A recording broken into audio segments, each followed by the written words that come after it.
Hey, what's up guys, it's Ryan and welcome to week number 42 of the top 5 Skyrim mods of the week. Now hopefully you guys will enjoy the mods that I've picked out for this week. Starting off at our number 5 spot, we have the Beldane Shadow Guild. Now this is a very simple mod that adds a new follower into the game that has a little bit of a pixelated face. The pixelated face is just because it's a newer mod and like it's not really textured that great. But that's not the point. We're not actually here for the follower. We're here for the actual armor that the mod gives you. So this includes armor, gloves, boots, a ring, a necklace, and a dagger. And it's the follower as well. You can use him if you want him. And he can be found in Riften, in the Bee and Barb. And the items that he carries, he has double of, so he can wear a set of armor, and you can also have the other set. And they aren't too overly overpowered, but it makes a nice compromise.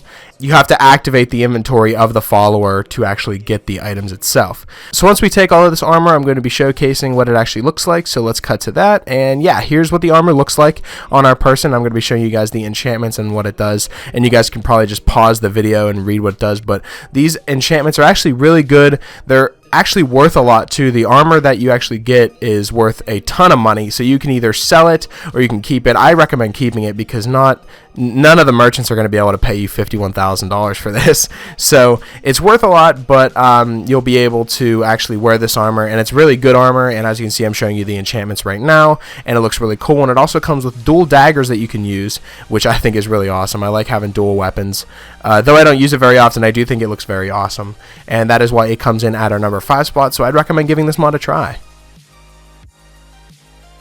Coming in at our number 4 spot, we have the Great Forest of Whiterun Hold. Now this mod is a very lore-friendly mod, and it takes up very little room with no FPS loss. And if you are bored and you want to see the desolated tundra of Whiterun Hold, and you love the dense forest in Falkreath Hold, then this mod is definitely for you. It creates a giant and dense forest Falkreath style in the tundra plains. Now you can walk from the Whiterun to Rorikstead and be more immersed in the shadows of the trees, seeing a lot more of the ambient animals and feeling an epic atmosphere of an ancient and mysterious woodland. Furthermore, lost in the forest, there are many viewpoints of interest with their own map marker, such as 3 ancient Nord ruined towers, 3 dwelling ruins, 4 clearings, and 2 groves, plus many unmarked locations, such as ruined pylons, groves, lost treasures, a shrine of Talos, hunter camps, and so on. Lots of prey and predators, insects and nests, and spriggans, as much as you want. Indeed, leaving the road to travel across the forest can be dangerous, especially if you don't have a good armor set or you are just at the beginning of your adventures. But the curiosity will probably be rewarded, as you can discover many small treasures and some nice and cozy places. And that is definitely why it comes in at our number 4 spot, so I'd strongly recommend giving this mod a try. Coming in at our number 3 spot, we have the unique Magika Sabers mod. Now this mod was actually recommended to me by someone on YouTube. His name was Austin Lee, and he left a comment on one of my last videos, and he said that I should do some lightsaber mods. So here's a lightsaber mod, and it's a really good one, so thank you, Austin Lee, for giving me a little bit of a recommendation on what mod to actually choose.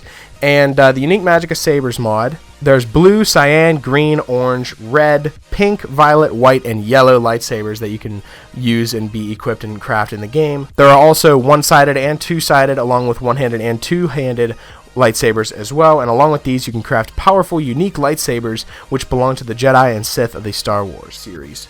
Now, as you can see, I'm going through and crafting these inside of the smithing station, and they're not that hard to craft at all. You can get the materials very easily, and I'm going to be showcasing what these sabers actually look like, so let's begin.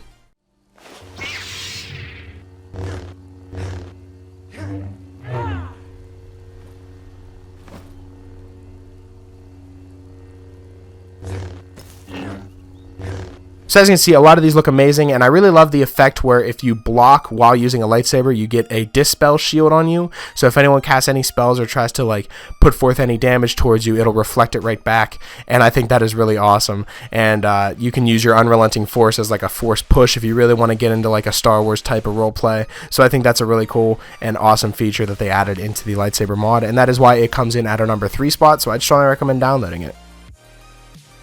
Coming in at our number 2 spot, we have a mod that I've actually been waiting for a long time. It's called H.A.S.T.E, or H-A.S.T.E, and what it does is it doesn't add anything into the game. It doesn't really change any of the, it doesn't add any, new things into the game. What it does is it changes some of the rules in the game from the vanilla version. So the crime radius is cut from 4,000 to 800. Now guards all the way from Windhelm will no longer be able to see you steal that coin purse from Camilla in Riverwood.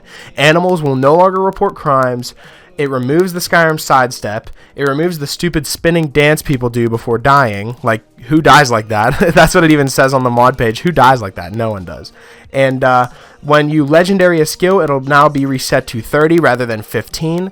Illusion spells are now non-hostile, because why would someone know if you're using illusion magic? Isn't it called illusion magic for a reason? And paralyze and mass paralysis spells have been moved to the illusion category, where they always should have been, and they are also non-hostile. Something else that changes is the distance enemies can chase you or detect you has been cut from 2500 to 1250. Now there will be no more messages saying you can't do that while in combat because a mud crab saw you 2 minutes ago. Now the bounty quests are also changed, and they give you real rewards for risking your life. Bandits, they'll give you 210 gold, Forsworn are 250 gold, Giants are 850 gold, and Dragons are worth 2100 gold.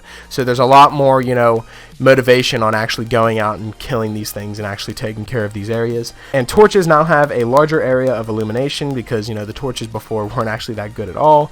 The smelter levels up smithing, which I think it always should have done. The tanning rack also levels up smithing, and guards will attack hired thugs once they attack you instead of just watching you get killed.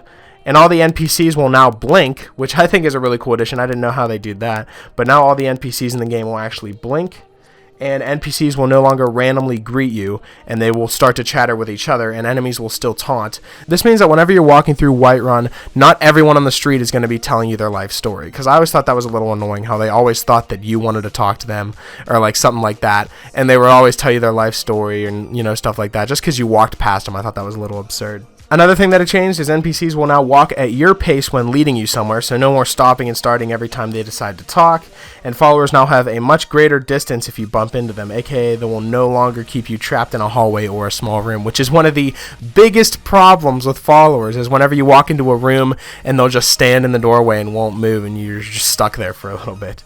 So I think that this mod has everything that you're going to need, and it changes everything that Skyrim needed to change in the vanilla version, and that is why it comes in at our number 2 spot, so I strongly recommend downloading it. Coming in at our number 1 spot, we have the Whitewind player home. Now I'm going to be giving you guys a full tour of this and showing you guys the location as well, and I think it is a very great house mod, and I'm going to be starting the tour right now, so hopefully you guys enjoy.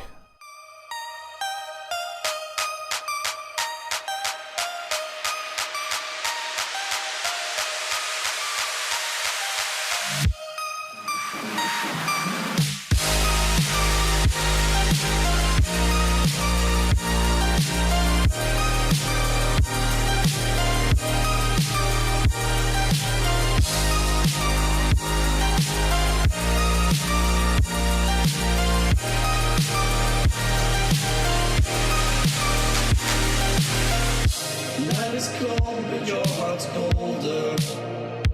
I will wait for you. The glitch in your eyes pulled me under, but I will wait for you. There's nothing left for me to do than run and act myself a fool. No point in trusting anyone.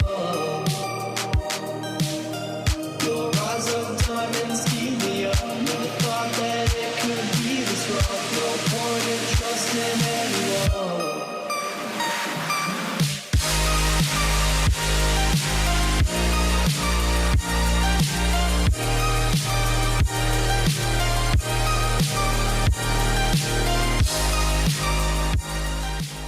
So as you can see, the house actually has a little bit of a secret behind it, and you can have a little bit of a secret room inside there, which I think is really cool, and I think it was a great aspect. And it's not a huge house, but it's definitely one of the, greater houses, and it has everything nice and compact, and it has everything that you're going to need in a player home. So that is definitely why it comes in at our number 1 spot, so I strongly recommend downloading it. So that's pretty much it for this week's episode of the top 5 Skyrim mods of the week. Hopefully you guys did enjoy, and if you did, I would appreciate it if you left a like and subscribe if you're new. It helps me out a lot. And if you have any Skyrim mods that you'd like me to cover in the future episodes, be sure to let me know in the comment section below, or you can follow me on Twitter. I'll be sure to leave my Twitter in the description, and you guys can follow me on there and leave me suggestions through there as well. And yeah, that's pretty much it. Hopefully you guys did enjoy, and I will talk to you guys later.